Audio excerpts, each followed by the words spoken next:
नमस्कार स्टूडेंट्स, मैं शिवांश जोशी एक बार फिर से YouTube के इस ऑनलाइन टीचिंग प्लेटफॉर्म पे आपका बहुत बहुत स्वागत करता हूं। और हम यहां पर बायोलॉजी पढ़ रहे थे, जीव विज्ञान पढ़ रहे थे, जिसमें हमने कोशिका स्टार्ट किया था। तो जल्दी से 1-2 मिनट में क्विक रिवीजन लेते हैं, फिर अपने टॉपिक पर आते हैं जो आज रहेगा कोशिका विभाजन का टॉपिक।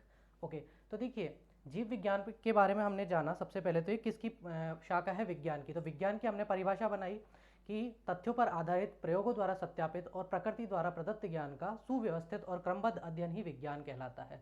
क्योंकि ये विज्ञान की शाखा है, तो हमने जीव विज्ञान की परिभाषा बनाई थी कि विज्ञान की वह शाखा जिसके अंतर्गत जीवों की संरचना और उनके जैव प्रक्रमों का अध्ययन किया जाए। जैव प्रक्रम कौन से थे? वही थे जिन्हें सजीव डिफाइन करने के लिए हमने लिखा था। कौन कौन से? श्वसन, उत्सर्जन, पोषण, पाचन, गतिशीलता, वृद्धि, जनन। ये सभी क्या हैं? कैरेक्टरिस्टिक्स, फीचर हैं जिनसे पता लगाया जा सकता है कि ये सजीव हैं और ये निर्जीव है।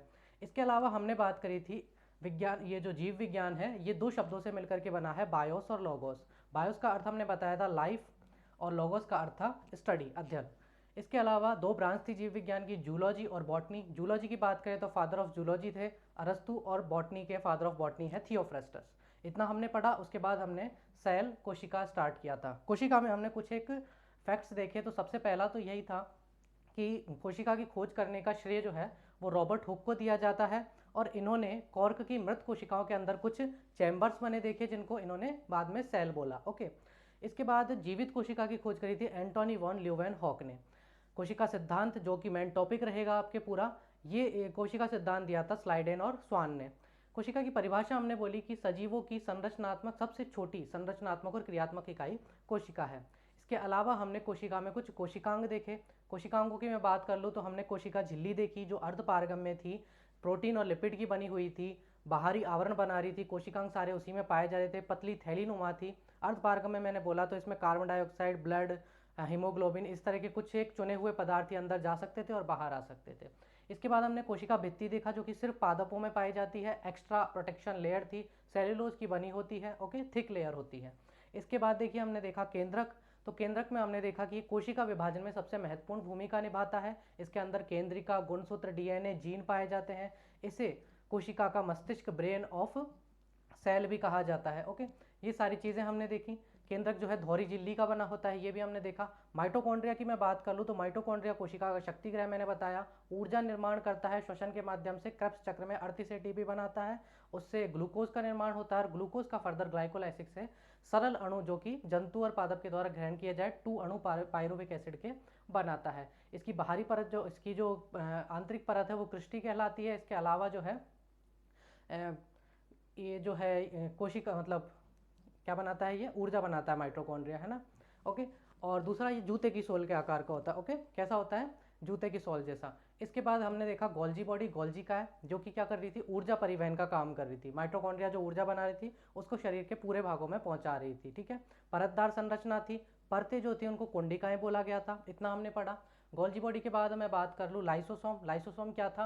ये आत्महत्या की थैली या सुसाइडल बैग, आत्मघाती थैली भी इसे कहा जाता है। इसमें कुछ जल अपघटनीय एंजाइम होते हैं। यदि कोशिका में कोई कोशिकांग वर्क नहीं कर रहा है, सारी कोशिका जो है वो वर्क करना बंद कर दे, तो ये खुद को फाड़ लेती है। जल अपघटनीय एंजाइम कोशिका में घुल जाते हैं, उसका पाचन हो जाता है, और पची हुई कोशिका, नष्ट हुई कोशिका आपके रक्त में मिल जाती है। ओके, और फिर वापस से फर्दर कोशिका विभाजन से नई कोशिकाएं बनती हैं, जो आज हम पढ़ेंगे किस तरह से बनती हैं।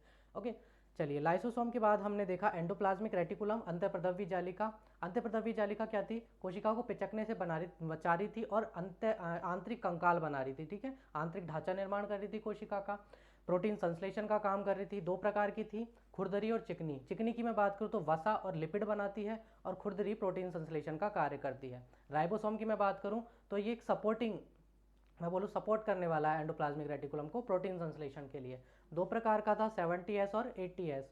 70S प्रोकैरियोटिक एक कोशिकीय जीवों में पाया जाता है, 80S जो है वो पादप और जंतु कोशिकाओं की सेल्स में, जंतु जो जीव हैं उनकी कोशिकाओं में पाया जाता है। ओके, चलिए, इसके बाद हमने क्या देखा? तो सीलिया फ्लैजिला देख लिए थे। सीलिया फ्लैजिला क्या थे? एक कोशिकीय जीवों में सीलिया की संख्या 1 होती है और जो बहुकोशिकीय थे उनमें 11 होती है। क्या काम करते हैं? तो चलने का, प्रचलन का काम करवाते हैं कोशिका को। ओके, स्यूडोपॉड कहलाते हैं, छद्मपाद कहलाते हैं। इसके अलावा क्या करते हैं? कोई पोषक पदार्थ होता है तो उसे शरीर में, सॉरी, कोशिका में ग्रहण करवाने का कार्य करते हैं। इसके बाद हमने देखा तारक काय। क्या था तारक काय? तारक काय कोशिका विभाजन के टाइम पे बहुत महत्वपूर्ण भूमिका निभाएगा। अभी जब हम समसूत्री विभाजन पढ़ेंगे तो मैं बहुत अच्छे से आपको बताऊंगा कि तारक काय का कार्य क्या है। तारक काय जो है कोशिका विभाजन करवाता है, इसका मतलब सेल्स की वृद्धि कराता है, डेवलपमेंट कराता है शरीर का। घाव भरने के काम भी ये यूज़ होता है, घाव भरते वक्त भी ये यूज़ होता है। किस तरह से? जो अपना लिवर है उसमें सबसे ज़्यादा तारक काय पाए जाते हैं। तो मैंने आपको एग्जांपल दिया था, अगर लिवर में कोई डैमेज आ जाए तो लिवर वापस से उसकी रिकवरी जल्दी जल्दी कर सकता है। पर ब्रेन में न्यूरॉन्स होते हैं, न्यूरॉन के अंदर ये तारक काय बिल्कुल एब्सेंट होता है, तो वो वापस से वृद्धि नहीं कर सकता। एक बार डैमेज हो गया तो याददाश्त गई और फिर उसके बाद कुछ नहीं किया जा सकता, ब्रेन डेड की समस्या भी आ जाती है। ओके, चलिए इसके बाद हमने क्या देखा? तो गुणसूत्र देखे थे। गुणसूत्र क्या थे? सभी प्रजातियों में इनकी संख्या अलग अलग परंतु निश्चित होती है। किस तरह से? कुत्ते की मैं बात करूं तो किसी भी प्रजाति का कुत्ता है उसमें 78 गुणसूत्र पाए जाएंगे। मानव में कितने? 46 गुणसूत्र। बिल्ली में 38 गुणसूत्र पाए जाएंगे। पेयर्स में होते हैं, जोड़ों में होते हैं, ठीक है। 44 प्लस XX जो है वो मादा में होते हैं और 44 प्लस XY नर में होते हैं। इसके अलावा हमने देखा जीव द्रव्य। जीव द्रव्य की बात करूं तो रंगहीन होता है। कोशिका द्रव्य और केंद्रक के अंदर उपस्थित केंद्रक द्रव्य के दोनों के जो मिक्सचर है वही जीव द्रव्य या प्रोटोप्लाज्म कहलाता है। अर्थात कोशिका द्रव्य और केंद्रक द्रव्य सम्मिलित रूप से जीव द्रव्य प्रोटोप्लाज्म कहलाता है। इसमें लगभग 80% जल होता है और 20% जीव द्रव्य होता है। लवक की हम बात करें तो लवक जो है वो पादप कोशिकाओं में पाए जाते हैं। एक जो है नोट मैंने यहाँ आपको लिखवाया या बताया कि जंतु कोशिकाओं में सबसे बड़ा अंग अगर पूछा जाए तो केंद्रक है और पादप कोशिकाओं का सबसे बड़ा अंग कौन सा है? प्लास्टिड या लवक। 3 प्रकार के लवक थे, वर्णी, अवर्णी और हरित लवक। हरित लवक क्या? हरे रंग के लिए उत्तरदायी होता है, प्रकाश संश्लेषण से भोजन निर्माण का कार्य करता है। अवर्णी लवक की बात करूं तो ल्यूकोप्लास्ट से बोला गया, लैक ऑफ कलर, ऐसे आप याद रख सकते हैं। लैक ऑफ कलर मीन्स इसमें किसी प्रकार का कोई कलर ये देता नहीं है, तो फिर ये क्या करता है? ये जड़ों में पाया जाता है और भोजन संचित करने का कार्य करता है। इसके अलावा वर्णी लवक था जो कि हरे रंग को छोड़कर हर एक तरीके का रंग प्रदान करता है, जिसे क्रोमोप्लास्ट बोला था। इसमें कैरोटिन और जेंथोफिल पाए जाते हैं, जो टमाटर और जो मिर्च है जब वो हरी अवस्था में होते हैं तो उनको लाल करने का कार्य ये दोनों वर्णक करते हैं, ठीक है। ये सारी चीज़ें हमने कोशिकांग के अंदर देखी थी। इसके अलावा हमने जंतु कोशिका और पादप कोशिका देखी थी, तो अंतर हम देख लेते हैं। देखिए, जंतु कोशिका और पादप कोशिका की जब हमने बात करी तो जो जंतु कोशिका थी उसमें सीलिया, फ्लैजिला और लाइसोसोम अलग से पाए जा रहे थे, ये पादप कोशिका में नहीं थे। पादप कोशिका में क्या था? तो पादप कोशिका में कोशिका भित्ति अलग से थी और लवक, ठीक है। ये जंतु कोशिका में नहीं होते दोनों। बाकी जितने भी मैंने कोशिकांग बोले पादप और जंतु दोनों में पाए जाते हैं। पादप कोशिका की बात करूं तो संचित भोजन ग्लाइकोजन के रूप में होता है, ग्लाइकोजन कहलाता है। सॉरी, जंतु कोशिका की है ना। और पादप कोशिका की मैं बात करूं तो संचित भोजन स्टार्च कहलाता है। ओके, ये चीज़ हमने पढ़ी। इसके बाद हमने प्रोकैरियोटिक यूकैरियोटिक भी देख लिया था। तो प्रोकैरियोटिक सेल्स क्या थी? प्रो का मतलब पुराना या पहले का, यूनानी भाषा का शब्द है, और हिंदी में से बोला गया प्राक केंद्र की मतलब पुराना केंद्र। तो इसमें सुस्पष्ट केंद्रक का अभाव होता है। केंद्रक की जगह क्या था?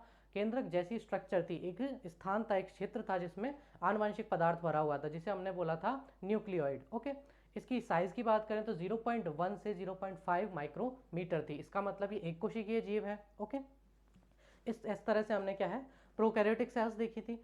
प्रोकैरियोटिक सेल्स में विभाजन की बात करूं तो विखंडन प्रकार का विभाजन था। एक कोशिकीय जीवों में विखंडन प्रकार का विभाजन होता है।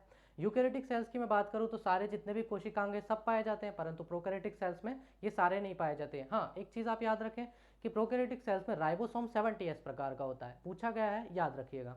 ओके, यूकैरियोटिक सेल्स में 80S प्रकार का होता है। इसके अलावा सारे कोशिकांग यूकैरियोटिक सेल्स में पाए ही जाते हैं। जनन की बात करूं यूकैरियोटिक सेल्स में तो लैंगिक अलैंगिक दोनों प्रकार का होता है, और इनकी साइज जो है यूकैरियोटिक सेल्स की वो 10 से 100 माइक्रोमीटर तक हो सकती है। ओके, ये देखा, यू का मतलब जो है अच्छा होता है, यूनानी भाषा का शब्द है, और यूकैरियोटिक मतलब अच्छा केंद्रक वाला। कैरी का मतलब भी क्या होता है? कैरी का मतलब बीज होता है, ये भी यूनानी भाषा का शब्द है। कैरी, कैरी का अर्थ क्या हो गया? बीज। ओके, तो ये चीज़ें हमने देखी। इसके अलावा हमने यूकैरियोटिक और प्रोकैरियोटिक में कुछ अंतर देखे थे, तो कुछ एक मेन अंतर जो थे वो देख लेते हैं, बाकी तो आपने देख ही लिए। श्वसन की मैं बात करूं, श्वसन जो है वो प्रोकैरियोटिक सेल्स में माइटोकॉन्ड्रिया तो अनुपस्थित होता है, तो इनकी त्वचा द्वारा होता है। ओके, स्किन द्वारा होता है। इनकी स्किन क्या है? कोशिका झिल्ली, तो कोशिका झिल्ली द्वारा ये श्वसन करते हैं। यूकैरियोटिक की बात करूं तो माइटोकॉन्ड्रिया के द्वारा होता है। अभी मैंने जनन की बात करी तो इनमें असूत्री या विखंडन प्रकार का जनन होता है प्रोकैरियोटिक में, और यूकैरियोटिक में लैंगिक और अलैंगिक दोनों प्रकार का जनन होता है। बाकी सारी चीज़ तो आपको पता ही है, अभी मैंने बताया राइबोसोम के बारे में, ठीक है। ये सारी चीज़ तो हमने पिछली क्लासेस में पढ़ ली थी। आज हम बात करने वाले हैं कोशिका विभाजन के बारे में। थोड़ा सा मैंने आपको आइडिया दे दिया था पिछली क्लास में कोशिका विभाजन है क्या। इसकी परिभाषा पे हम नज़र डालें एक बार, कोशिका विभाजन को किस तरह से हम एक्सप्लेन करें। तो देखिए, कोशिका विभाजन वह प्रक्रिया, मैं यहाँ लिख देता हूँ, तो कोशिका विभाजन वह प्रक्रिया है जिसमें एक जो मातृ कोशिका है, क्या है, मातृ कोशिका, इस मातृ कोशिका को आप जनक कोशिका भी कह सकते हैं। ओके, मातृ कोशिका या जनक कोशिका, मातृ मतलब मदर सेल, जनक कोशिका पेरेंट सेल। इस मातृ कोशिका से दो पुत्री कोशिकाओं का निर्माण हो। विभाजन की ऐसी प्रक्रिया जिसमें मातृ कोशिका या जनन कोशिका से दो पुत्री या संतति कोशिकाओं का निर्माण हो, इन्हें पुत्री कोशिका भी बोल सकते हैं या इनको संतति कोशिका भी बोल सकते हैं। ओके, संतति कोशिका भी इनको बोल सकते हैं। तो दो संतति कोशिकाओं का निर्माण हो, वही क्या कहलाता है, आपका कोशिका विभाजन कहलाता है। ओके, यहाँ इसको मातृ कोशिका क्यों बोला गया, इसको और क्यों नाम क्यों नहीं दिया, क्योंकि आप सिंपल सी बात जानते हैं कि हाँ, पैदा करने वाली कौन है, माँ, ठीक है, तो इसलिए मातृ कोशिका। और फिर फर्दर बोल दिया गया कि भाई पैदा करने वाले तो माता पिता दोनों है, तो चाहे पिता का नाम मत लिखो, लेकिन उसको जनक तो बोलो, तो जनक कोशिका भी इसको बोल दिया जाता है, ठीक है। इस चीज़ का थोड़ा सा याद रखना। इनको पुत्री कोशिका बोला जाता है क्योंकि किससे बन रही है, किसी दूसरी सेल से बन रही हैं और इससे उत्पन्न हो रही हैं, इसलिए क्या है ये पुत्री कोशिका, डॉटर सेल्स। ओके, चलिए, ये तो बात हो गई किसकी, परिभाषा की, इसकी कोशिका विभाजन की परिभाषा की। मैंने आपको सिंपल सी बात बताई थी, एक छोटी सी बात, कि जो कोशिका विभाजन है वो तीन प्रकार का था। असूत्री विभाजन था, समसूत्री विभाजन था और अर्धसूत्री विभाजन था। क्योंकि आपके असूत्री विभाजन दिया हुआ नहीं है एनसीईआरटी में, तो अपन शॉर्ट में हमने पढ़ा कि एक जो कोशिका आती है उसमें विखंडन होता है और दो कोशिका बन जाती हैं। किस में होता है, एक कोशिकीय जीवों में होता है। विखंडन से तुरंत कैसे बन जाती है, क्योंकि इनमें केंद्रक नहीं पाया जाता, फ्लूइड पाया जाता है, जो फ्लूइड के टुकड़े हो जाते हैं, आधा फ्लूइड इधर आधा फ्लूइड दूसरी कोशिका में चला जाता है। इतना सा काम होता है इसमें असूत्री विभाजन में। समसूत्री आपके दिया हुआ है, सूत्री नाम से इसको दिया हुआ है आपकी एनसीईआरटी की बुक में। क्लास 9th में आप देखेंगे तो सूत्री विभाजन के नाम से दिया है, माइटोसिस लिखा हुआ है इंग्लिश में। ओके, तो समसूत्री विभाजन और अर्धसूत्री। समसूत्री जो था पिछली क्लास में मैंने बताया सोमेटिक सेल्स में होता है, कायिक कोशिकाओं में होता है, और अर्धसूत्री जनन कोशिकाओं में होता है। ओके, समसूत्री पढ़ते हैं, लेकिन इससे पहले दो चीज़ और देख लेते हैं। देखिए, हमारे शरीर में लगभग 37 ट्रिलियन कोशिकाएं होती हैं। कितनी, 37 ट्रिलियन कोशिकाएं हमारे शरीर में होती हैं। एक शरीर जो है, एक स्वस्थ मानव का शरीर 37 ट्रिलियन कोशिकाओं से बना होता है। और पर डे, डेली मैं बोल दूं, डेली या प्रतिदिन जो है लगभग 2 ट्रिलियन कोशिकाओं का कोशिका विभाजन हो जाता है। कितना हो जाता है, 2 ट्रिलियन कोशिकाओं का कोशिका विभाजन हमारे शरीर में हो जाता है। तभी तो हमारी वृद्धि हो रही है, तभी तो हमारी ग्रोथ हो रही है, ठीक है, तभी तो हमारी लंबाई बढ़ रही है हमारे, और मस्तिष्क का निर्माण हो रहा है, हाथ पैर भी और भी लंबे हो रहे हैं, ठीक है। ये सारी चीज़ें क्यों हो रही हैं, कोशिका विभाजन के कारण हो रही हैं, ठीक है। अब आप कहेंगे कि सर अगर 2 ट्रिलियन सेल्स जो है बार बार विभाजित हो रही हैं, है ना, 37 ट्रिलियन में से, तो हम तो बहुत ज़्यादा मतलब अतिकाय हो जाने चाहिए थे, लंबे चौड़े इंसान होने चाहिए थे। हम तो ठीक ठाक से नॉर्मल हाइट वाले ही रह जाते हैं, ज़्यादा वृद्धि भी नहीं होती हमारी। क्यों, देखिए, मैंने आपको थोड़ी देर पहले एक लाइसोसोम नाम के कोशिकाओं का नाम लिया था। ये क्या करता है कि हमारे शरीर में ऐसी भी सेल्स हैं जो काम करती करती थक जाती हैं और कहती हैं अब मैं जॉब छोड़ती हूँ, तो लाइसोसोम क्या करेगा, उनको खत्म कर देगा। तो 2 ट्रिलियन सेल्स में कोशिका विभाजन तो हो रहा है, लेकिन लगभग 1 से 1.5 ट्रिलियन सेल्स तो लाइसोसोम के फटने के कारण डिस्ट्रॉय हो रही हैं, और उनसे क्या निर्माण हो रहा है, रक्त का निर्माण हो रहा है, ठीक है, रक्त में चली जाती हैं।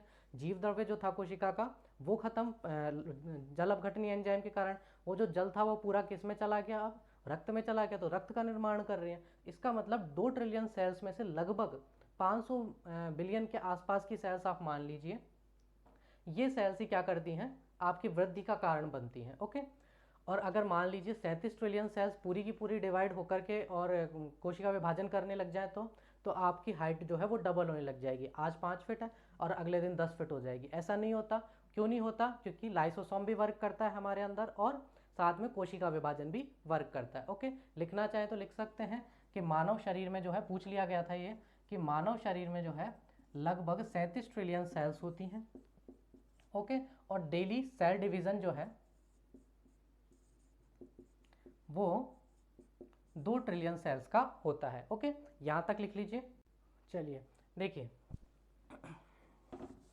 इसके बाद हम बात करते हैं, ये कोशिका विभाजन जो था इसके बारे में पता किसने लगाया, पता कैसे चला इसका कि भाई कोशिकाओं में कोशिका विभाजन होता है। तो एक साइंटिस्ट हुए थे 1855 में, विरचाउ। क्या हुए थे? विरचाउ। ठीक है, इनका कहीं कहीं नाम विरचो भी मिलेगा आपको, है ना, इस तरह से भी, तो कंफ्यूज मत होइएगा। तो 1855 में जो साइंटिस्ट थे इन्होंने ये कोशिका का अध्ययन कर रहे थे, कोशिका को देख रहे थे। अब क्या है, जो कोशिका विभाजन है ना, वो सेल साइकिल के अंदर सिर्फ 1 घंटे के लिए होता है। 24 आवर्स का कोई सेल साइकिल जो होता है उसमें सिर्फ 1 घंटे के लिए कोशिका विभाजन होता है। तो लकीली इनको जो है वो 1 घंटे वाला जो सेशन था वो दिख गया और उसमें पता चला कि यार सेल डिवाइड हो रही है, एक सेल से दूसरी सेल भी बन रही है, 2 सेल बन रही है एक सेल से, है ना, एक मात्र कोशिका से 2 पुत्री कोशिकाओं का निर्माण हो रहा है। तो इन्होंने इसको कहा कि ये सेल तो क्या हो रही है, डिवाइड हो रही है। तो इन्होंने इसको नाम दे दिया कोशिका विभाजन, सेल डिवीजन। किसने दिया? तो विरचाउ ने दिया 1855 में। ठीक है, ओके, चलिए। इसके बाद एक चीज़ और, एक फैक्ट मैं आपको बता देता हूँ यहाँ पर। देखिए, कोशिका विभाजन हर एक कोशिका में होता है, चाहे वो सोमेटिक हो चाहे वो रिप्रोडक्टिव हो, अर्धसूत्री विभाजन हो चाहे समसूत्री, मतलब कोशिका विभाजन तो है ही। परंतु आरबीसी की मैं बात करूं, एक तो आरबीसी है ना, और एक मेल और फीमेल गैमेट, मतलब कि नर और मादा युग्मक, नर और मादा युग्मक की मैं बात कर रहा हूं। अच्छा, नर और मादा युग्मक होते कौन से हैं? तो नर युग्मक तो होते हैं शुक्राणु। कौन से होते हैं? शुक्राणु, स्पर्म जिन्हें बोलते हैं, ओके। और मादा युग्मक होते हैं अंडाणु, जिसे बोला जाता है ओवम। इनमें जो सेल्स पाई जाती हैं वो क्या कहलाती हैं? Reproductive cells. मैंने बोला एक तो आरबीसी और एक मेल फीमेल गैमीट, ठीक है। इन दोनों के अंदर पूरे जीवन काल में सिर्फ एक बार ही विभाजन होता है, एक बार ही कोशिका विभाजन होता है। चलिए इसे प्रूफ करते हैं। देखिए, आरबीसी की मैं बात करूं तो मैंने आपको बताया था जब कोशिका स्टार्ट करी थी कि आरबीसी की कब्रिस्तान या आरबीसी की कब्रगाह किसे बोला जाता है? याद करके बताइए मुझे। आरबीसी की कब्रगाह बोला जाता है प्लीहा को, ओके। किसको बोला जाता है? प्लीहा को, जैसे हिंदी में, इंग्लिश में हमने बोला था स्प्लीन, ओके। और इसको सामान्य बोलचाल की भाषा में तिल्ली भी बोला जाता है, ओके। तो आरबीसी जो है इनकी कब्रिस्तानी क्यों कहलाती? क्योंकि वहां पर जाके आरबीसी खत्म हो जाती है। क्यों भाई, ऐसा क्यों होता है? क्योंकि इनमें लाइसोसोम नहीं पाया जाता, जल अपघटनीय एंजाइम या कोशिका का पाचक एंजाइम इनमें नहीं पाया जाता। इनका जो जीवन काल है वो 120 दिन का होता है, ओके, सिर्फ 120 दिन। आज कोई कोशिका बनी वो 120 दिन तक चलेगी, उसके बाद वो क्या हो जाएगी? प्लीहा या स्प्लीन या तिल्ली में जाकर के समाप्त हो जाएगी, ओके। तो अगर मैं बात करूं, मैंने अभी आपको बोला कि भाई कोशिकाएं जो हैं उनमें लाइसोसोम होता है काफ़ी सारी कोशिकाओं में, वो गल जाती हैं और किस में चली जाती हैं? रक्त में चली जाती हैं। क्या आरबीसी रक्त में पाई जाती हैं? बिल्कुल पाई जाती हैं। तो इनका निर्माण किससे होगा? रक्त से होगा। जब मैं आपको रक्त पढ़ाऊंगा तो आरबीसी, डब्ल्यूबीसी, प्लेटलेट्स, ये सारी चीज़ें बताऊंगा, तब मैं वापस वहाँ बताऊंगा कि विभाजन किस प्रकार होता है। तो आरबीसी की मैंने बात करी, सिर्फ 120 दिन रहती है और किस में जाकर खत्म हो जाती है? इसमें। इसके बाद क्या होता है? नई आरबीसी बनती है। तो हर आरबीसी का सिर्फ एक बार ही डिवीजन हुआ। क्या इस आरबीसी से दूसरी आरबीसी बन रही है? अगर इस आरबीसी से दूसरी आरबीसी बन रही होती तब तो कहते हैं हम दूसरी बार कोशिका विभाजन हुआ है, लेकिन ये तो जाकर खत्म हो गई। अब क्या है? आपका खून, आपका रक्त जो है, आपका ब्लड जो है वो वापस बन रहा है। एक चीज़ और समझ लीजिए, देखिए, जब भी हम कहते हैं रक्तदान कर रहे हैं हम और वापस बन जाएगा खून, ऐसा बोलते हैं ना, क्यों बोलते हैं? क्योंकि हमें पता है 120 दिन के बाद आरबीसी वापस बन जाएंगी और आरबीसी वापस बनी इसका मतलब रक्त वापस बन गया, ठीक है। तो ऐसा हम कह सकते हैं कि जो आरबीसी है वो 120 दिन तक जिंदी रहती है और इसमें वापस जाकर समाप्त हो जाती है और फिर उसके बाद नई आरबीसी बनती है। तो हर एक आरबीसी में एक ही बार कोशिका विभाजन हुआ, ठीक है। मेल फीमेल गैमेट की मैं बात करूं, नर और मादा युग्मक की मैं बात करूं, तो मुझे बताइए, जनरल एग्जांपल लेते हैं, ओके। एक मेल गैमेट, एक मेल मतलब एक नर और एक मादा, उनके संयुग्मन से, उनके जुड़ने से क्या बनती है? संतान बनती है, पुत्र या पुत्री बनते हैं। मुझे बताइए कि जब वो संयुग्मित हुए, जुड़े, तो उनसे कौन बना? एक ही पुत्र बना। उसके लिए एक ही बार तो कोशिका विभाजन होगा इनके अंदर, ओके, एक ही बार तो कोशिका विभाजन होगा। अगर इनमें, देखिए अपवाद भी है, अगर इनमें एक से ज़्यादा बार कोशिका विभाजन हो जाता है तो ट्विंस पैदा होते हैं, जुड़वा पैदा होते हैं। कभी कभी देखा है आपने कि एक मतलब 2 सर वाले जो बच्चे पैदा हो गए हैं ना, या यहाँ से बोल दिया भाई 2 शरीर वाले और 1 सर वाला बच्चा पैदा हो गया। क्यों होता है? क्योंकि इनमें अपवाद हो जाता है, इनमें वापस से कोशिका विभाजन हो जाता है। और अगर इनमें एक से ज़्यादा बार कोशिका विभाजन हो जाए तो इस तरह की डिस्टॉर्शन आपको मिलती है, इस तरह की विकृतियाँ आपको देखने को मिलती हैं। तो कह सकते हैं हम कि आरबीसी में एक ही बार कोशिका विभाजन होगा, उसके बाद तो ये जाकर खत्म हो जाएंगे, फिर तो नया ब्लड बनेगा, नई कोशिका विभाजित होंगी, उनसे बनेगा रक्त। मेल फीमेल की मैं बात करूं तो एक बच्चे को पैदा नहीं, मैं ये नहीं कह रहा कि मान लीजिए एक बच्चा पैदा हुआ उसके बाद दूसरा का भी दूसरा पैदा हुआ मेल फीमेल के संयुग्मन से, तो इसका मतलब ये नहीं है कि उसको आप दूसरी बार कोशिका विभाजन गिनेंगे, वो नया कोशिका विभाजन है, जैसे आरबीसी में हुआ। ओके, ये तो खत्म हो गई, अब नई आरबीसी बन रही है, उसके लिए नया कोशिका विभाजन हो रहा है। ओके, तो इनमें जो है सिर्फ एक बार होता है। पूछ लिया गया था कि ऐसी कौन सी, या मैं बोल दूँ आरबीसी जो है वो इसमें सिर्फ एक ही बार विभाजन होता है। ओके, तो कोशिका का ऐसा कौन सा अंग है जिसमें एक ही बार कोशिका विभाजन होता है? आरबीसी। दूसरा मेल फीमेल गैमेट, नर और मादा युग्मक। ओके, चलिए, तो ये तो बात हो गई किसकी? कोशिका के बारे में, कोशिका विभाजन के बारे में जनरल बातें। आज हम पढ़ने वाले हैं समसूत्री कोशिका विभाजन। क्या पढ़ने वाले हैं?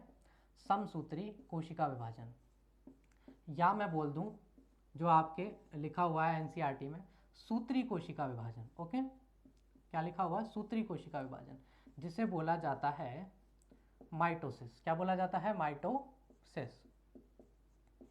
ओके, थोड़ा सा मैंने कल बता ही दिया था आपको इसके बारे में, तो आप बता सकते हैं किस में होता है? कायिक कोशिकाओं में होता है। किस में होता है? कायिक कोशिकाएं, सोमेटिक सेल्स। अच्छे से बता चुका हूँ सोमेटिक सेल्स होती क्या है, कितनी होती है? लगभग 95% सोमेटिक सेल्स होती हैं। नाम से ही पता चल रहा है, देखो नाम से अर्थ निकालो जो हम अपन हमेशा करते हैं। समसूत्री, सूत्री का मतलब गुणसूत्र, सम मतलब समान, जिसमें गुणसूत्रों की संख्या समान रहे। तो दूसरा पॉइंट आप लिख सकते हैं कि इनमें गुणसूत्रों की संख्या जो मात्र कोशिका है उसके बराबर रहती है। तो मैं लिख सकता हूं कि समसूत्री विभाजन में मात्र कोशिका जो है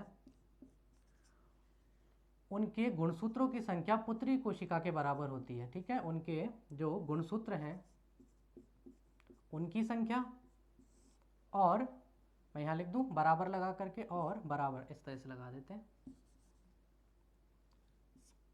ओके, किसके बराबर होती है? पुत्री कोशिकाओं के गुणसूत्रों के बराबर, पुत्री कोशिकाओं के गुणसूत्रों के बराबर। ओके, पुत्री कोशिका कितनी बनती हैं? 2 बनती हैं, एक सेल से 2 बनती हैं। तो मतलब मात्र कोशिका में जितने गुणसूत्र होंगे उतने ही पुत्री कोशिकाओं में गुणसूत्र होंगे। अब कैसे होंगे, अभी इसकी प्रोसेस पढ़ेंगे तब आपको समझ में आने लग जाएगा कि मात्र कोशिका में मान लीजिए 10 गुणसूत्र थे, तो हर एक पुत्री कोशिका 2 पुत्री कोशिका बनी, इसमें भी 10 इसमें भी 10। कैसे हुआ अभी बताएंगे। गुणसूत्रों का द्विगुणन होगा, डीएनए का रेप्लिकेशन प्रतिकृतिकरण होगा, है ना, कॉपी बनेंगी उसकी, तो वो सारी चीज़ें अपन समझेंगे। ओके, ये चीज़ आप देख लीजिए। क्या क्या चीज़ लिखी? कायिक कोशिका में पाया जाता है। लगभग 90% जो आपकी सेल्स हैं वो कैसी हैं? सोमेटिक सेल्स या कायिक कोशिकाएं हैं। चलो इसको लिख देते हैं यहाँ पर, somatic cells, somatic cells. Okay, चलिए, पहला पॉइंट तो हो गया, कायिक कोशिका में है लगभग 95%। दूसरा देखिए क्या है, मात्र कोशिका के जो गुणसूत्र हैं वो पुत्री कोशिका के बराबर होते हैं। ओके, तीसरी चीज आप देख लीजिए कि समसूत्री विभाजन जो है वो, समसूत्री विभाजन एक बार होता है कोशिका में, मतलब एक कोशिका से 2 कोशिका एक ही बार बनेंगी, फिर उन पुत्री कोशिकाओं से फर्दर डिवाइडेशन होगा, फिर उन पुत्री कोशिकाओं से फर्दर डिवाइडेशन होगा। ओके, तो हम कह सकते हैं कि इसमें डीएनए का जो प्रतिकृतिकरण है, एक बार के समसूत्री विभाजन में डीएनए का प्रतिकृतिकरण एक ही बार होगा। ओके, फर्दर समसूत्री विभाजन होगा तो डीएनए का प्रतिकरण वापस होगा, डीएनए का replication, DNA replication. Okay, DNA का प्रतिकृतिकरण एक ही बार होगा। कब होगा? जब एक बार समसूत्री विभाजन होगा। कंफ्यूज मत होइए, आरबीसी में तो कोशिका विभाजन एक बार हो रहा है और यहाँ पढ़ रहे हैं अपन समसूत्री विभाजन। तो समसूत्री विभाजन जब एक बार होगा तो डीएनए का रेप्लिकेशन भी एक बार होगा, मतलब डीएनए की कॉपी एक बार होगी। एक डीएनए था वो टूट करके 2 कॉपी बना लेगा, एक ये और एक ये। क्यों? क्योंकि हमको 2 पुत्री कोशिकाएं बनानी है। समझ में आया डीएनए का रेप्लिकेशन एक बार क्यों हो रहा है? ठीक है, ये बातें हो गई। चलिए, एक चीज और आप देख लें, मैं इसको रब कर देता हूं। ये जो समसूत्री विभाजन है इसको भी तो किसी ने दिया होगा। तो समसूत्री विभाजन जो है इसको देने वाले थे वॉल्टर फ्लेमिंग। कौन देने वाले थे? Walter Fleming. I think ink खत्म हो गई है, मैं इंक डालता हूँ इसमें थोड़ी देर में। तो समसूत्री विभाजन को देने वाले या समसूत्री विभाजन माइटोसिस बोलने वाले कौन थे? Walter Fleming. ओके, इन्होंने सबसे पहले समसूत्री विभाजन देखा था। चलिए, ये मैं रब कर देता हूँ। और एक बार मैं इसमें इंक डाल लेता हूँ पेन में, फिर अपन आगे पढ़ते हैं। चलिए देखिए, चलो इंक डाल ली है मैंने इसमें, अब पढ़ते हैं। देखिए समसूत्री विभाजन जो है वो दो अवस्थाओं में कंप्लीट होता है। कौन कौन सी? पहली है केंद्रक द्रव्य विभाजन। कौन सी है? केंद्रक द्रव्य विभाजन। ओके, ये पहली अवस्था है। जब केंद्रक के अंदर जो द्रव्य है, जैसे केंद्रक द्रव्य बोला, उसका विभाजन हो गया। केंद्रक द्रव्य में क्या क्या है? केंद्रक द्रव्य में है डीएनए है, गुणसूत्र है, जीन है। जब उनका विभाजन सही तरीके से हो गया, इसका विभाजन करना जरूरी है। क्यों जरूरी है? क्योंकि इसे ब्रेन ऑफ सेल बोला है केंद्रक को। ब्रेन को डिवाइड करना अच्छे से जरूरी है, ताकि जो पुत्री कोशिकाएं बन रही है उनमें समान ब्रेन जाए। आधा आधा करके नहीं डाल सकते, ठीक है? आधी जानकारी नहीं डाल सकते। ब्रेन में क्या है, इनकी आनुवंशिक जानकारी, वो आधी नहीं डाल सकते, वरना सेल्स जो है वो आधा कवर करेंगी। चलिए, इसको इंग्लिश में बोला जाता है साइटोकाइनेसिस। क्या बोला जाता है? कैरियोकाइनेसिस। इसको क्या बोला जाता है? कैरियोकाइनेसिस। कैरियोकाइनेसिस।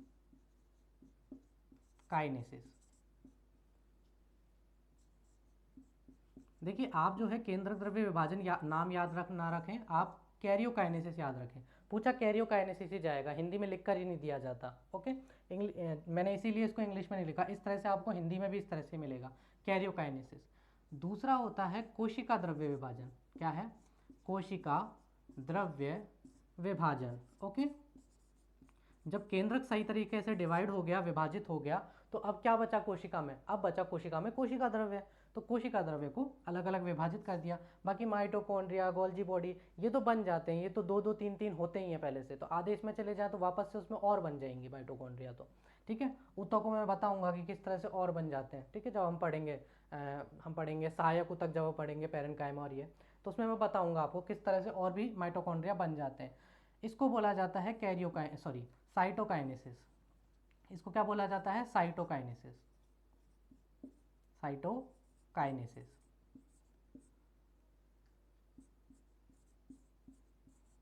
साइटो का मतलब ही क्या है? कोशिका। ओके, तो साइटोकाइनेसिस मतलब कोशिका का विभाजन, कोशिका द्रव्य का विभाजन। ओके, कैरियोकाइनेसिस केंद्रक द्रव्य विभाजन। ये दो अवस्थाएं होती हैं। ओके, ये जो है ये तो नॉर्मल होती है, ये तो विभाजित हुआ, द्रव्य आधा ऊपर आधा नीचे और दो पुत्री कोशिकाएं बन गई। ये थोड़ी टफ होती है, इसकी 4 अवस्थाएं और होती हैं। देखिए अगर आपको कोई 5 अवस्थाएं बताए ना इसका, तो बिल्कुल गलत है। ओके, इसकी सिर्फ 4 अवस्थाएं कौन कौन सी हैं? एक तो है प्रोफेज, ठीक है, जिसे बोला जाता है पूर्वावस्था। दूसरी है मेटाफेज, जिसे बोला जाता है मध्यावस्था। तीसरी है एनाफेज, जिसे बोला जाता है पश्चावस्था। और लास्ट में है टीलोफेज या टेलोफेज, जिसे बोला जाता है अंत्यावस्था। ओके, ये 4 ही अवस्थाएं होती हैं केंद्रक द्रव्य विभाजन की। तो क्या कोई कोशिका ऊर्जा निर्माण कर रही है? आपको पता है कोशिका ऊर्जा निर्माण कर रही है, तो वो बैठी बैठी ऊर्जा निर्माण करती है और अचानक उसके पास फरमान पहुंचता है कि आपको जो है अब समसूत्री विभाजन करना है। सोमेटिक सेल है वो, कायिक कोशिका, उसको बोला कि तुम्हें समसूत्री, तो वो क्या ऐसे ही करने लग जाएगी? नहीं, वो अपने साइकिल में काम करती है। किस में काम करती है? कोशिका चक्र में। तो इन चीज़ों को समझने से पहले हम एक चीज़ समझेंगे जिसका नाम है कोशिका चक्र, जो आपके एनसीईआरटी में डिटेल में दिया हुआ है। ओके, 9th क्लास की एनसीईआरटी है, उसमें कोशिका चक्र के बारे में उल्लेख किया गया, तो वहाँ से सवाल बन सकते हैं। देखिए कोशिका चक्र क्या होता है? Cell cycle. सेल साइकिल क्या होता है? देखिए साइकिल मतलब इस तरह से चक्र। ओके, सेल जो है, मैंने बोला सेल 24 आवर्स में से लगभग 23 आवर्स, 23 घंटे सिर्फ और सिर्फ सेल साइकिल में रहती है। मतलब ऊर्जा बनाती है, श्वसन का काम करती है, ऊर्जा का परिवहन करती है, यही काम करती है। सिर्फ 1 घंटे के लिए कोशिका विभाजन होता है। ओके, तो देखिए सेल साइकिल की मैं बात करूं तो सेल साइकिल कुछ इस तरीके का होता है। चलिए देखिए, सेल साइकिल में सबसे पहले तो सेल की क्या होती है साइकिल में? ग्रोथ फेज, जीवन फेज, है ना। ग्रोथ करती है सेल, पता है, वृद्धि करती है। तो जीवन फेज में क्या करती है? सिर्फ ग्रोथ। ओके, इसके अलावा होती है एक और G2 फेज, जिसमें भी ये क्या करती रहती है? ग्रोथ। समझने की कोशिश करना। और एक होता है एस फॉर सिंथेसिस, संश्लेषण या संश्लेषण अवस्था। इसमें क्या होता है ये जरूरी है। देखिए ये तो नॉर्मल है, इनमें तो क्या कर रही है कोशिका? ग्रोथ कर रही है, वृद्धि कर रही है, ठीक है, शरीर को और बढ़ाने का कार्य कर रही है, ठीक है, ऊर्जा बनाने का कार्य कर रही है, सिर्फ यही काम कर रही है इन दोनों में। लेकिन एस की मैं बात करूं, संश्लेषण अवस्था की मैं बात करूं, तो इस वक्त कोशिका को पता चलता है कि अब समसूत्री विभाजन होने वाला है। ठीक है, कोशिका के पास ब्रेन जो है वो संदेश पहुंचाता है कि अब तुम्हें समसूत्री माइटोसिस करना है काय कोशिकाओं के अंदर। तब संश्लेषण फेज में ये क्या करती है, डीएनए का रेप्लिकेशन करती है। क्या करती है, डीएनए का प्रतिकृतिकरण करती है, डीएनए की कॉपीज बनाती है। ओके, तो डीएनए की कॉपीज बनाने के लिए संश्लेषण फेज काम आती है। ये जो पूरी फेज है यहाँ से लेकर के यहाँ तक की, ये क्या है, ये इसकी नॉर्मल फेज है। ओके, ग्रोथ कर रही है, वृद्धि कर रही है। आप इसके पास संदेश पहुंचा कि समसूत्री विभाजन करना है, तो डीएनए का रेप्लिकेशन करने लग गई। इस पूरी अवस्था को, यहाँ से लेकर के यहाँ तक की अवस्था को बोला जाता है अंतरावस्था। क्या बोला जाता है, अंतरावस्था। ये आपकी कोई कोशिका विभाजन की अवस्था नहीं है, ये तो इसकी सेल की अंतरावस्था है। इस अंतरावस्था को मैं बोल सकता हूँ विराम अवस्था। ये क्या है, विराम अवस्था, कोशिका की विराम अवस्था। विराम अवस्था क्यों बोला, सीधा सा अर्थ समझिए। मान लीजिए मुझे काम दिया गया पढ़ाने का, मुझे कहा गया कि तुम्हें सिर्फ 24 आवर्स में से 23 आवर्स सिर्फ पढ़ाना है, तो मैं क्या करूँगा, वो मेरी आराम अवस्था है। मुझे पता है कि मुझे क्या नोट्स बनाने हैं, ठीक है, तो वो मैं क्या डेली नोट्स बनाऊंगा, कंटेंट तैयार करूंगा और पढ़ाऊंगा। वो क्या है, मेरी आराम अवस्था, मुझे पता है क्या करना है मुझे। ठीक है, आराम अवस्था या विराम अवस्था है ना। इसको इंटरफेज भी बोला जाता है, अंतरावस्था को इंटरफेज। तो ये क्या है, मेरी आराम अवस्था है। पर बाई चांस मुझे कह दिया गया कि आज जो है मुझे कोशिका के ऊपर बहुत सारे क्वेश्चन आंसर्स भी बनाने हैं और मुझे पेपर सॉल्व भी करवाने हैं। तो मेरे पास फरमान आया दूसरा, तो अब मैं क्या, मैं डिवाइड होऊंगा, मेरे टाइम का डिवाइडेशन करूंगा कि मुझे 6 घंटे पढ़ाना है, 2 घंटे कंटेंट तैयार करना है, 1 घंटे में क्वेश्चन आंसरिंग तैयार करनी है आपकी। तो मेरा क्या हुआ, डिवाइडेशन हुआ। तो यही तो विभाजन है, समसूत्री विभाजन क्या, यही तो है। ये अंतरावस्था में था, विराम अवस्था में थी, सिर्फ ग्रोथ कर रही थी। इसको पता चला कि समसूत्री विभाजन होने वाला है, तब इसके अंदर प्रोफेज मेटाफेज आई। तो प्रोफेज, मेटाफेज, एनाफेज और टेलोफेज अवस्थाएं आई। कितने टाइम के लिए आई, सिर्फ 1 घंटे के लिए। बाकी 23 आवर्स जो है ये क्या कर रही थी, आराम अवस्था में थी, ग्रोथ कर रही थी, ऊर्जा बना रही थी, डीएनए रेप्लिकेशन का काम कर रही थी। ओके, ये काम कर रही थी। तो अब समझिए, अंतरावस्था जो है वो कोशिका विभाजन की अवस्था नहीं है, ये सेल की एक आराम अवस्था है, विराम अवस्था है। ओके, तो अगर पूछा जाए कि समसूत्री विभाजन की कितनी अवस्था है, 2, केंद्रक विभाजन और कोशिका द्रव्य विभाजन। केंद्रक द्रव्य विभाजन और कोशिका द्रव्य। पूछा जाए केंद्रक द्रव्य विभाजन की कितनी अवस्था है, तो 4, प्रोफेज, मेटाफेज, एनाफेज, टीलोफेज। पूछा जाए सेल साइकिल की कौन सी अवस्था है, तो कौन सी है, अंतरावस्था या विराम अवस्था या इंटरफेज इसको बोला जाता है। सेल साइकिल समझ में आ गया आपको। चलिए, चाहे तो इसका आप एक स्क्रीनशॉट ले लें। चलिए, ये हो गया। अब बात करते हैं हम मेन टॉपिक पे, समसूत्री विभाजन पे, माइटोसिस पे। देखिए, माइटोसिस में मैंने बताई 2 अवस्थाएं। तो हम पहली अवस्था पढ़ेंगे, केंद्रक द्रव्य विभाजन। ओके, जिसको बोला गया क्या, कैरियोकाइनेसिस। क्या बोला गया, कैरियोकाइनेसिस, कैरियोकाइनेसिस। बताया मैंने 4 अवस्थाएं इसकी, prophase, metaphase, anaphase, telophase. Prophase पढ़ेंगे। तो प्रोफेज की मैं बात करूं तो सबसे पहली चीज़ प्रोफेज में जिसे जो क्वेश्चन आता है प्रोफेज में से, या पूर्वावस्था भी से बोलते हैं, इसमें से जो क्वेश्चन आता है वो क्या है कि समसूत्री विभाजन की सबसे लंबी अवस्था कौन सी है। ओके, तो कौन सी अवस्था है, प्रोफेज। ये सबसे लंबी अवस्था है, इसमें काफ़ी सारे काम होते हैं। क्या क्या काम होते हैं, देखिए। पहला तो काम होता है इसमें केंद्रक द्रव्य का विभाजन होता है। कैरियोकाइनेसिस मैंने बोला तो केंद्रक द्रव्य का इसमें विभाजन होता है। कैसे होता है, 2 संतति केंद्रक बनने लग जाते हैं।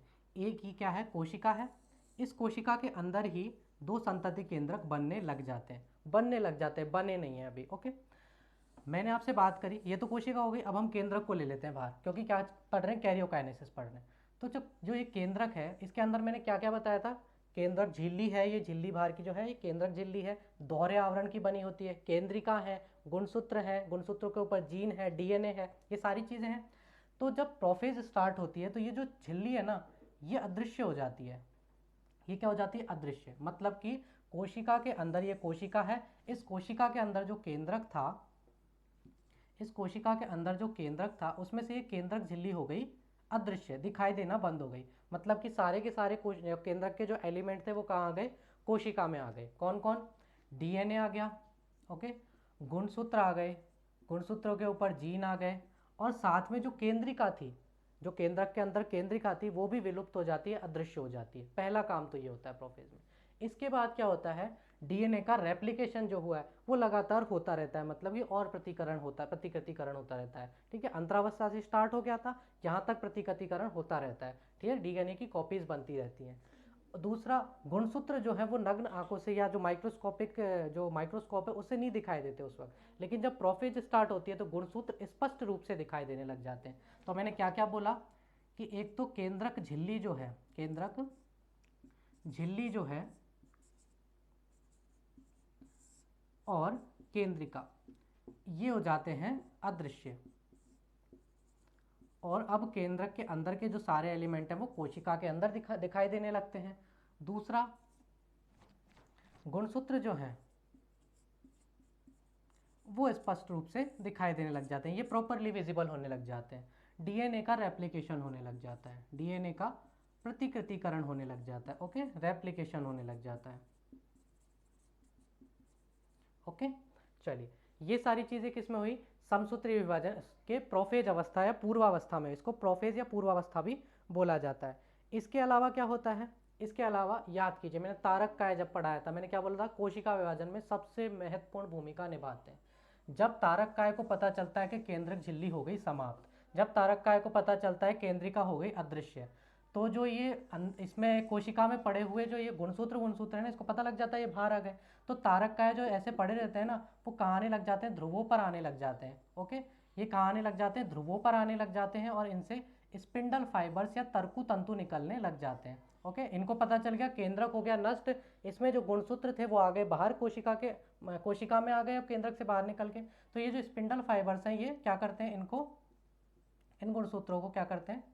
खींचने का काम करते हैं, अपनी ओर आकर्षित करने का काम करते हैं कि आधे हमारी साइड आ जाओ, आधे मेरी साइड आ जाओ। ठीक है, तो ये क्या, धीरे धीरे धीरे इस पट्टिका पर जमा होने लग जाते हैं गुणसूत्र। भाई समान फोर्स से अगर दो ध्रुवों पर जाकर तारक काय खींचेंगे, इधर से भी समान फोर्स है, तो ये क्या करेंगे? बीच में अटक जाएंगे, तो ये बीच में आ गए। यहीं पर क्या होता है, गुणसूत्र जो एक लेयर थे इस तरह से, उनमें क्या है? द्विगुणन होने लग जाता है। इस तरह से मैंने दो बनाए ना, तो इस तरह से द्विगुणन होने लग जाते हैं। सिंगल स्ट्रेन था, ये द्विगुणन हो गया। इसमें कैसे हो गया?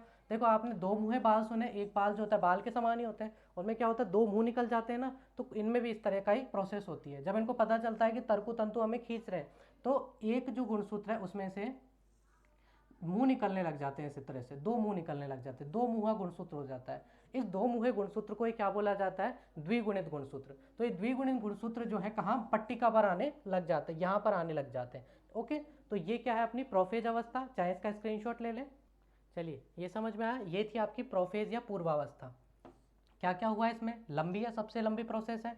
केंद्रक झिल्ली और केंद्रिका अदृश्य हो जाते हैं, गुणसूत्र दिखाई देने लग जाते हैं कोशिका के अंदर।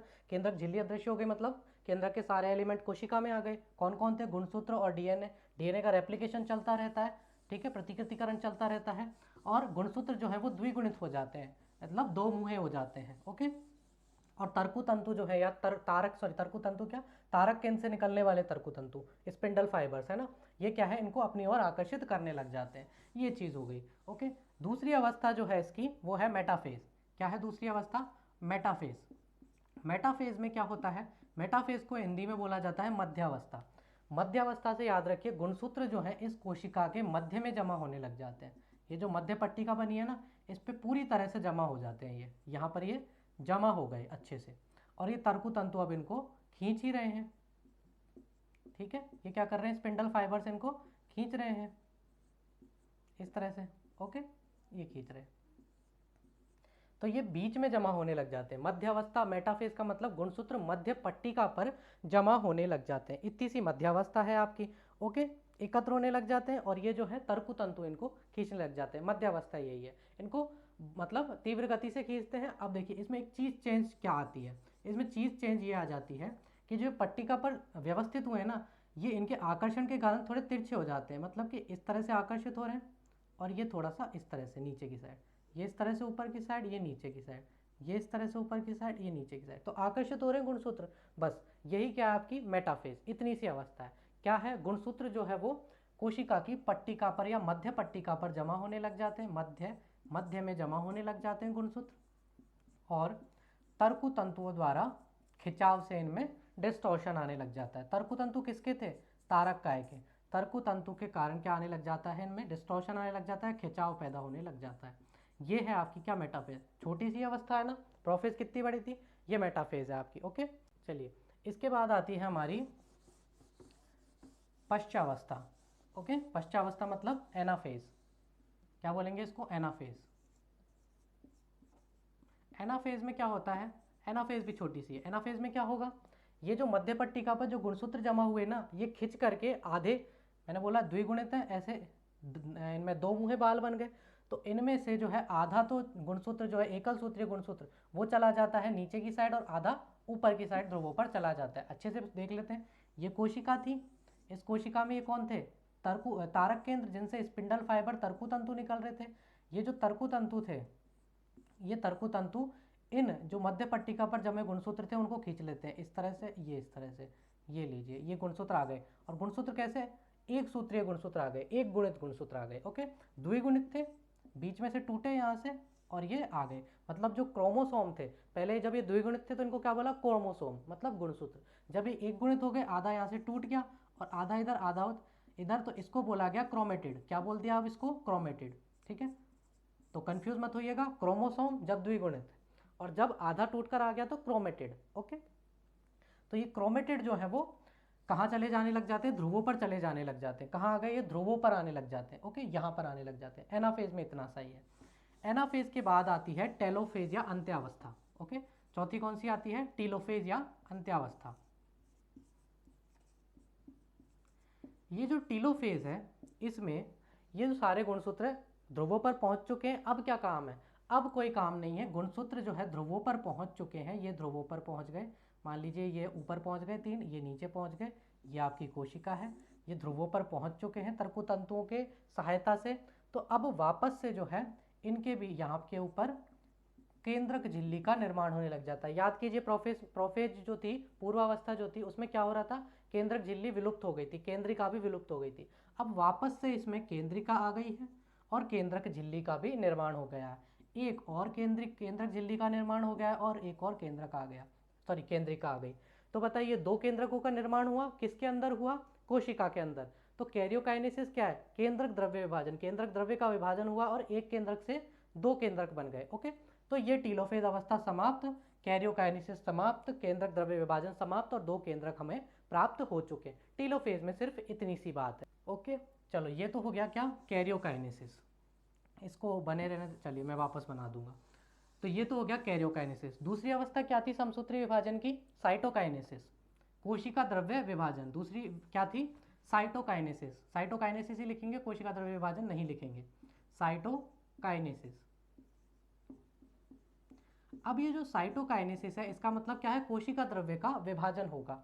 तो क्या बन गया, ये कोशिका थी, देखो ये कोशिका थी, इस कोशिका में एक केंद्रक तो ऊपर बन गया जिसमें गुणसूत्र आ गए, ठीक है, डीएनए वीएनए सब आ गए, है ना, डीएनए भी बना देते हैं, ये लो। ओके,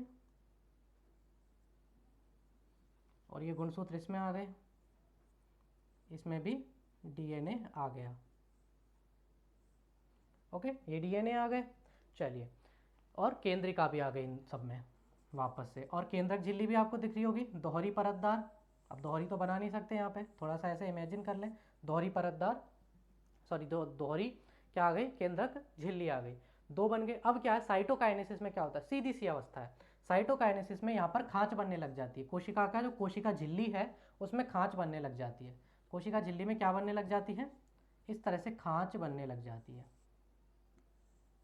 और याद कीजिए, असूत्री विभाजन जो एक कोशिकीय जीवों में होता है, अब इसमें भी वही हो रहा है, खांच बन रही है, यहाँ से खांच जो है वो टूटेगी, ये खांच और थोड़ी सिकुड़ती जाएगी, यहाँ से टूट जाएगी और टूट करके क्या बना लेगी, दो पुत्री कोशिकाएं बना लेगी, जिसमें ये एक केंद्रक और ये दूसरे में भी केंद्रक। केंद्रक को विभाजित क्यों किया, याद कीजिए, ये ब्रेन ऑफ सेल है, कोशिका का मस्तिष्क है, इसे अच्छे से डिवाइड करेंगे तभी पुत्री कोशिकाएं काम कर पाएंगी। ओके, तो दो पुत्री कोशिकाएं ये बन गई, ये क्या था, साइटोकाइनेसिस। एक बात याद रखने योग्य क्या है यहाँ पर, कि जो साइटोकाइनेसिस है, जंतु कोशिकाओं की बात करूँ तो जंतु कोशिकाओं में क्या होता है, कोशिका झिल्ली पतली सी होती है, थैलीनुमा होती है, तो खांच अपने आप बन जाती है उसमें तो। लेकिन पादप कोशिकाओं में होती है कोशिका भित्ति, जो किसकी बनी होती है, सेल्यूलोज की बनी होती है, और सेल्यूलोज की कोशिका भित्ति को दबाना इतना आसान नहीं है, तो वहाँ पे क्या चाहिए, सहायता चाहिए। ठीक है, तो वहाँ पे सहायता करने के लिए आता है पादप कोशिकाओं में फ्रैगमोप्लास्ट। कौन आता है? फ्रैगमोप्लास्ट।